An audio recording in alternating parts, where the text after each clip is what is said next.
করতে হবে যে ভাগ্য সুপ্রসন্ন হওয়া বা রিজিকে বরকত হওয়া বলতে কি বোঝায়। ভাই, রিজিকে বরকত হওয়া বলতে বোঝায় আপনি যা কামাই করবেন এর ভিতরে আল্লাহ তাআলা কল্যাণ দিবেন, যা কামাই করবেন এর ভিতরে বরকত হবে। প্রাচুর্য না, অনেক টাকা না, যা হবে এটাতে কি হবে? বরকত হবে। আমরা কি বরকত চাই না সম্পদ বেশি চাই? বরকত চাই। বরকত যদি চান, এক নম্বর হলো ঈমান এবং তাকওয়া লাগবে। আল্লাহ বলেছেন ওয়ালাউ আন্না আহলাল কুরআ আমানু ওয়াত্তাকাও লাফাতাহনা আলাইহিম বারাকাতিম মিনাস সামা। যদি কোন জনপদের লোকেরা ঈমান আনে, আল্লাহর ভয় অন্তরে লালন করে, আল্লাহ বলেছেন আসমান থেকে বরকতের সব দুয়ার খুলে দেওয়া হবে।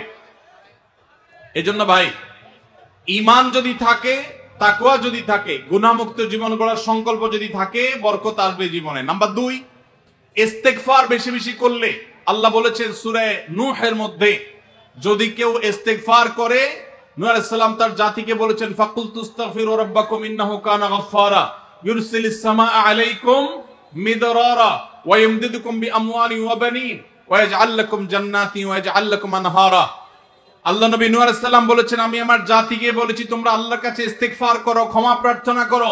বেশি বেশি ইস্তেগফার করলে আল্লাহ তাআলা রিজিকের মধ্যে বারাকা দিবেন, অভাব দূর করবেন, সম্পদে এবং আল্লাহ তাআলা বরকত দান করবেন। তাহলে 2 নম্বর আমল হলো ইস্তেগফার করা, রিজিকে বরকত হবে ইনশাআল্লাহ। নাম্বার 3, শুকর আদায় করা। আল্লাহ বলেছেন লা ইন শাকারতুম লাযিদান্নাকুম।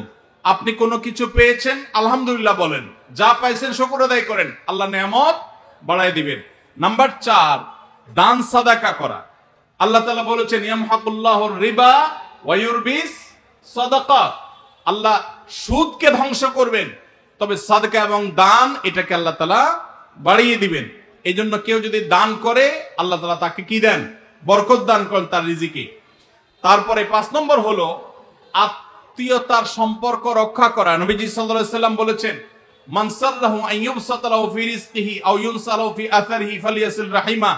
যে ব্যক্তি চায় তার আত্মীয়তার সম্পর্কে, যে ব্যক্তি চায় তার হায়াতে বরকত হোক, তার রিজিকে বরকত হোক, সে যেন আত্মীয়তার সম্পর্কের সাথে সম্পর্ক ভালো রাখে, আত্মীয়দের সাথে, অর্থাৎ রক্ত সম্পর্কে আত্মীয়দের সাথে যেন সম্পর্ক কানেক্টেড রাখে, বিচ্ছিন্ন না করে, তাহলে তার রিজিকে এবং হায়াতে বরকত হবে।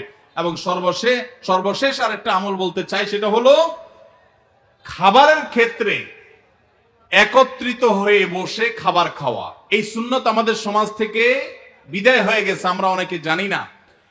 আবু দাউদের একটা হাদিস বর্ণিত হয়েছে, নবীজি সাল্লাল্লাহু আলাইহি সাল্লামের কাছে এক ব্যক্তি বললেন, হে আল্লাহর রাসূল, আমরা খাই কিন্তু অনেক খাওয়ার পরেও পরিতৃপ্ত হই না, পেট ভরে না, খাবারের চাহিদা পরিপূর্ণ মিটে না, কারণটা কি?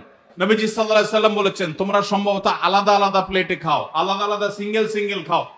তখন নবীজি সাল্লাল্লাহু আলাইহি সাল্লাম বলেছেন তোমরা সবাই একসাথে খানা খাবে, আল্লাহ তাআলা তোমাদের খাবারে বরকত দান করবেন। একসাথে খানা খাবে এবং বিসমিল্লাহ বলে খাবে, এই 2টা কাজ করলে আল্লাহ তাআলা তোমাদের খাবারে বরকত দান করবেন। এজন্য ভাইরা, বাসা বাড়িতে এক প্লেটে, স্বামী স্ত্রী 2 জন আছেন, এক প্লেটে খাবেন। বাচ্চাদেরকে নিয়ে বড় প্লেট নিয়ে খানা খাবেন, এটা সুন্নত। নবীজি সাল্লাল্লাহু আলাইহি ওয়াসাল্লাম উৎসাহ দিয়েছেন, কিন্তু আমাদের সমাজ থেকে এটা এখন হারিয়ে গেছে, নাই বললে চলে। আমরা সবাই যার যার মতো খানা খাই।